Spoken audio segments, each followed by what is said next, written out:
जय हिंद मित्रों। आज का जो सेशन है हमारा अम्ल क्षार और लवण पे, यानी कि आज के इस सेशन में हम इस चैप्टर के बारे में पढ़ने वाले हैं। तो चलिए शुरू करते हैं। सबसे पहले अम्ल के बारे में जान लेते हैं। अम्ल क्या होते हैं? ऐसे यौगिक जो जल में वियोजित हो करके H+ आयन देते हैं। तो क्रिया देख लेते हैं। जैसे एक Cl है, ये जल में वियोजित होकर के किसमें मतलब टूट जाएगा, ये आयनित होकर के H+ आयन और Cl- आयन में टूट जाएगा। तो ये H+ आयन दिया नहीं दिया, ये इसलिए यह अम्ल है। लेकिन ये जो H+ आयन है यहीं पर अस्थायी नहीं होता है, यह जल के साथ क्रिया करके हाइड्रोनियम आयन का निर्माण करता है। तो H2O जल प्लस H+ आयन, ये सब बना क्या फाइनली H3O+। इसे क्या कहा गया? Hydronium ion. अर्थात हम कह सकते हैं कि अम्ल वे पदार्थ होते हैं जो जल में घुल करके हाइड्रोनियम आयन देते हैं। अब अम्ल का उदाहरण देख लेते हैं। जैसे HCl हो गया, HNO3 हो गया, H2SO4 है, H2CO3 है, कार्बोनिक अम्ल, ये हाइड्रोक्लोरिक अम्ल, नाइट्रिक अम्ल, सल्फ्यूरिक अम्ल और कार्बोनिक अम्ल। इस तरह से ये सभी अम्ल के उदाहरण हुए। अब इसके बाद क्षार को जान लेते हैं। क्षार क्या होते हैं? क्षार ऐसे पदार्थ होते हैं जो जल में घुल करके OH आयन अर्थात हाइड्रोक्सिल आयन देते हैं, क्षार कहलाते हैं। जैसे एग्जाम्पल में देख लेते हैं हम। जैसे माना KOH ले लिया जाए। KOH क्या है? पोटेशियम हाइड्रोक्साइड एक क्षार है। जब इसे वियोजित किया जाएगा, मतलब K पर धनायन होगा और जो OH है ये माइनस आयन होगा। यानी कि ये पूरा OH में टूटा या नहीं टूटा, ये आयनित होकर के OH आयन रिलीज करता है और अम्ल जो है वो आयनित होकर के H+ आयन को रिलीज करता है। इस प्रकार से हम कुछ क्षार के एग्जाम्पल यहाँ पर देख लेते हैं। जैसे KOH हो गया, फिर NaOH है, CaOH का होल ट्वाइस। इसे क्या कहा जाता है? बुझा हुआ चूना कहा जाता है अथवा कैल्शियम हाइड्रोक्साइड कहा जाता है। NH4OH ये क्या है? ये अमोनियम हाइड्रोक्साइड है। ये सभी क्या हैं? क्षार हैं। इसी तरह से मैग्नीशियम हाइड्रोक्साइड यानी कि MgOH का होल ट्वाइस, ये सभी क्षार हैं। अब इसके बाद आता है अम्ल हो गया, क्षार हो गया। अब इसके बाद आता है लवण। साल्ट क्या होते हैं? ऐसे यौगिक जो जल में वियोजित होकर के H+ आयन के अतिरिक्त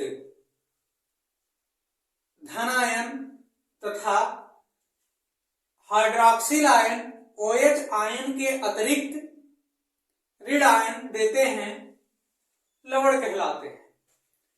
अब H+ आयन के अतिरिक्त जैसे और OH- आयन के अतिरिक्त कहा गया है इस पे, तो देखते हैं एग्जाम्पल। जैसे कोई साल्ट है NaCl, एक साल्ट है ना सोडियम क्लोराइड, जिसे टेबल साल्ट भी कहा जाता है, मतलब खाने का नमक है ये। इसका जब हम आयनित करते हैं इसको, तो किसमें टूटेगा? Na+ Cl minus. अब यहां पर जो कहा गया है कि H प्लस आयन के अतिरिक्त धन आयन, तो ये है ना, ये H प्लस आयन के अतिरिक्त ही तो धन आयन है। जो सोडियम है, सोडियम 1 प्लस आयन एक धन आयन है, और यह जो है क्लोराइड जो है ये OH यानी कि हाइड्रोक्सिल आयन के अतिरिक्त, मतलब हाइड्रोक्सिल आयन को छोड़ करके कोई दूसरा ऋण आयन जो देता है, और H प्लस आयन को छोड़ करके कोई और धन आयन देता है, तो वो यौगिक क्या होगा, लवण होगा। तो यहाँ पर दोनों कंडीशन फॉलो हो रहा है, यानी H प्लस आयन और OH आयन के अतिरिक्त दोनों दे रहे हैं, इसलिए यह लवण है। लवण के कुछ एग्जाम्पल देख लेते हैं, जैसे NaCl हो गया, KCl है, NH4Cl है, जिसे नौशागर कहा जाता है। फिटकरी आपने पढ़ा होगा, K2SO4 into Al2 SO4 का होल थ्राइस इंटू 24H2O, क्या है ये, फिटकरी है। इसी तरह से मोहर लवण पढ़ा होगा, ये सभी लवण हैं। NaCl हो गया, KCl है, NH4Cl है, अमोनियम क्लोराइड, मतलब ये है हमारा फिटकरी, और ये है मोहर लवण। ये सभी क्या है, लवण हैं, यानी कि साल्ट हैं एक प्रकार। ये दोनों जो हैं ये द्विक लवण हैं, यानी कि डबल साल्ट इन्हें कहा जाता है। मित्रों, अब आता है एक क्रिया है उदासीनीकरण, न्यूट्रलाइजेशन। न्यूट्रलाइजेशन मीन्स उदासीनीकरण क्रिया। पूछा जाता है हाई स्कूल में कि उदासीनीकरण क्रिया क्या है। तो वह प्रक्रिया या वह अभिक्रिया जिसमें अम्ल और क्षार क्रिया करके लवण तथा जल का निर्माण करते हैं, उदासीनीकरण अभिक्रिया कहलाती है। तो एग्जाम्पल ले लेते हैं कुछ, हम एग्जाम्पल के द्वारा समझाएंगे आपको। जैसे अम्ल और क्षार कहा गया, तो अम्ल में जैसे आप ले लीजिए हाइड्रोक्लोरिक अम्ल ले लीजिए, और सोडियम हाइड्रोक्साइड NaOH क्षार ले लीजिए। कहा गया है अम्ल और क्षार के क्रिया से लवण और जल का निर्माण होता, ऐसी अभिक्रिया उदासीनीकरण अभिक्रिया कहलाती है। तो देख लेते हैं यहाँ पर कैसे निर्माण होगा।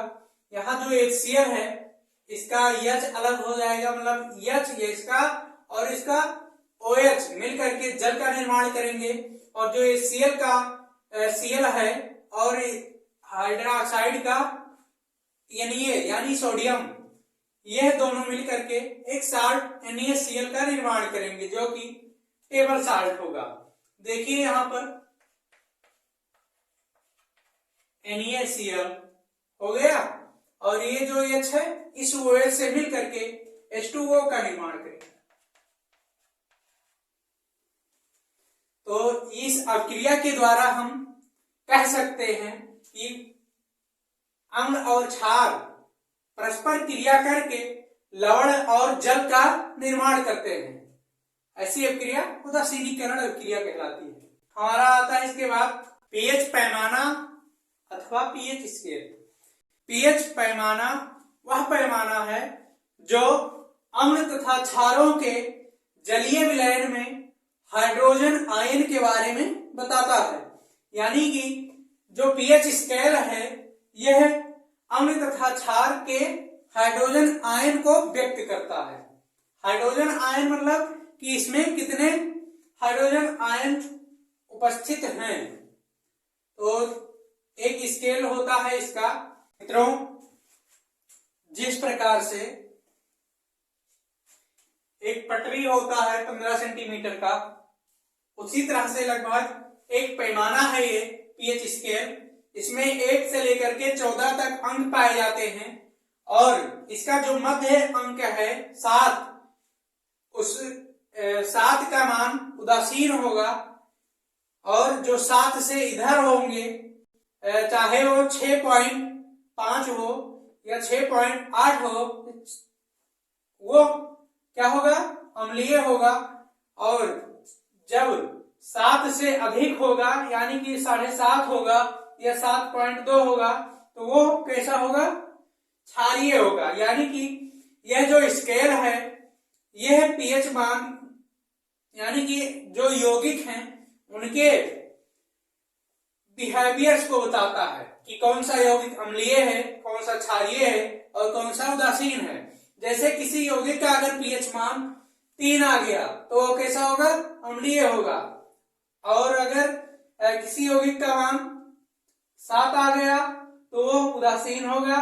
और अगर 8 या 9 आता है, या 7 से ऊपर अगर 14 के बीच में कोई भी आ रहा है, तो वो कैसा होगा? क्षारीय होगा। तो इसके ऊपर हम एक दो न्यूमेरिकल देख लेते हैं कैसे लगाएंगे। तो पीएच मान निकालने के लिए एक फार्मूला होता है मित्रों, जिसे हम यहाँ पर दिखा दे रहे हैं। यह चीज इक्वल होता है log base 10 is plus ion. यह है एक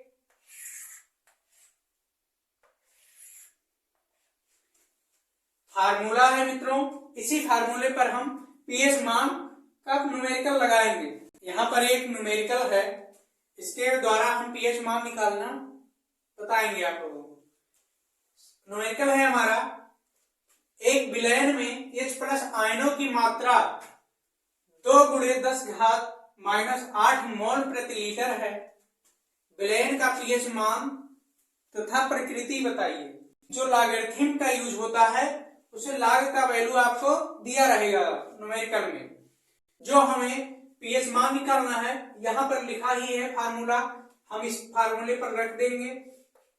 पीएच मान इज इक्वल टू होता है formula -log base 10 H plus ion. तो इसमें हम रखते हैं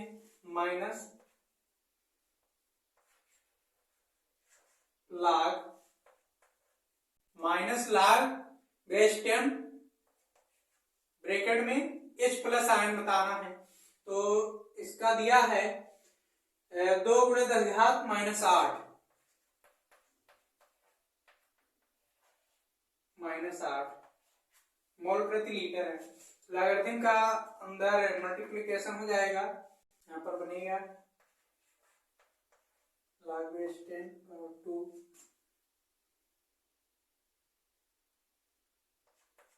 गुणा है, यहाँ गुणा प्लस में हो जाएगा, प्लस log बेस 10 पावर -8। फिर जो log बेस 10 है, log बेस 10 पावर 2, इसका वैल्यू दिया हुआ है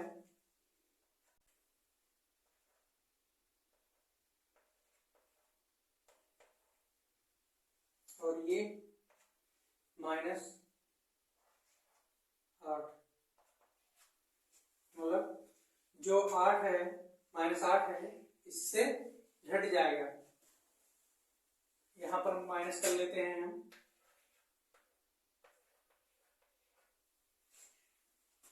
.301 7 तो यहाँ हो जाएगा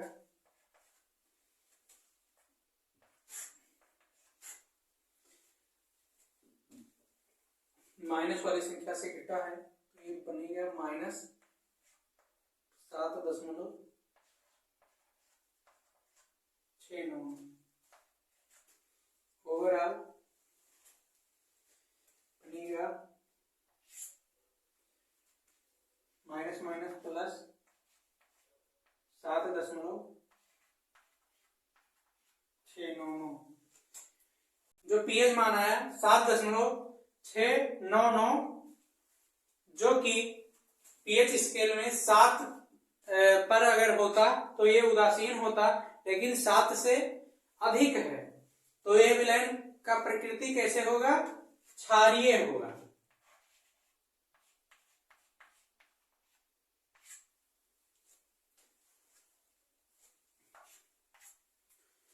प्रकार से मैं आशा करता हूं कि सेशन आपको अच्छा लगेगा।